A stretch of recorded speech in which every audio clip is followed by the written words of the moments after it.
I'm Richard Knockgrass, and we're about to look at a not so pretty side of real estate.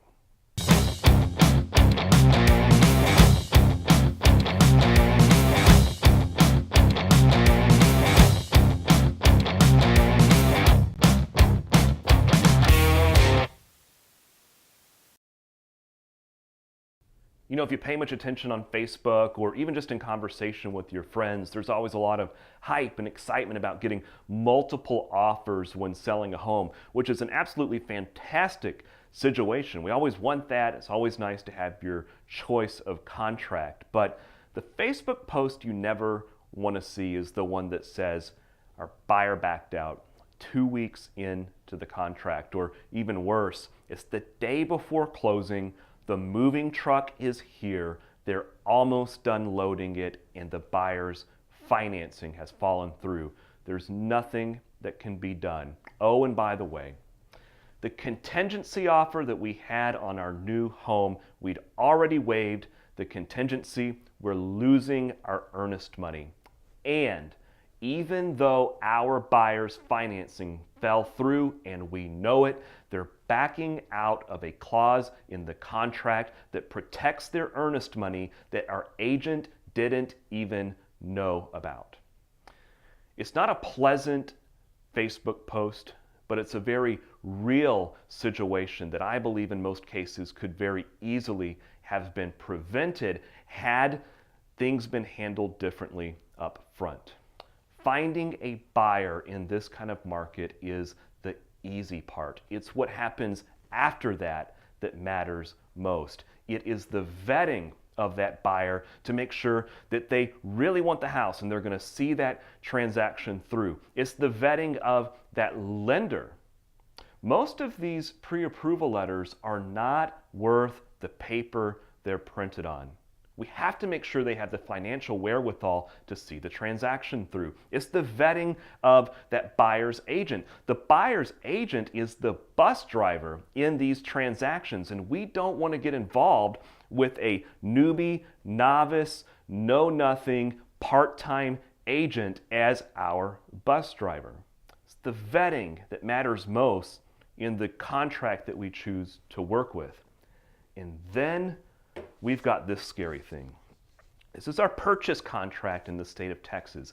It is a 9-page document with multiple property-specific addenda. And if you read through this and you truly apply it to the purchase transaction, you will discover that this is not a seller-friendly document. This is all about the buyer. This thing is chock full of buyer protections and exit doors at every turn. And if you don't understand it, and especially if your agent doesn't understand the complexities of how this contract works with all of the complexities of the transaction, you as the seller stand to lose a lot of money, take on a lot of stress, and expose yourself to an untold amount of risk. Now I'm going to show you just one example, and this goes back to the nightmare situation that I just explained. But let me show you this. So let's just look at this one aspect of the contract here regarding the seller's disclosure. This is the document that the seller should utilize to disclose everything that they know about the property, the good, the bad, and the ugly especially. And this should always be delivered to the buyer prior to executing the contract, in which case we would utilize this first section here, which says the buyer has received the notice. And by doing this, they effectively waive their right to terminate the contract due to some sort of issue in the seller's disclosure. But I would say 75% of the time, agents don't do this. And so we have to utilize paragraph number 2, which says that the buyer has not received the notice, and within blank amount of days, I get to fill this out, after the effective date of the contract, the seller will deliver the notice to the buyer. All right, sounds good. But here's what happens. If the buyer doesn't do it, they can terminate the contract at any time prior to closing and get their earnest money back.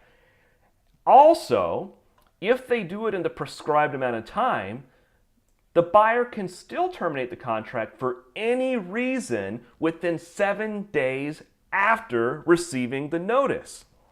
Okay, so truly what has happened here is the listing agent has just screwed their seller over by not publishing or delivering that seller's disclosure up front. And when I smell this, as a buyer's agent, I'm taking full advantage of it, and I'm going to buy my buyer as many days in this contract using this clause for them to back out, terminate the contract without penalty, and get the earnest money back. Not that we want to kill deals, but I want to protect my buyer. And there's enough shark guys out there like me that are going to do that to you if you're trying to do this on your own, or if you've hired some brand new agent that doesn't understand this stuff. This contract is chock full of clauses like that that protect the buyer. And I guarantee you, I've done this enough times and I've worked on the other side of the negotiation table of other agents that don't get this.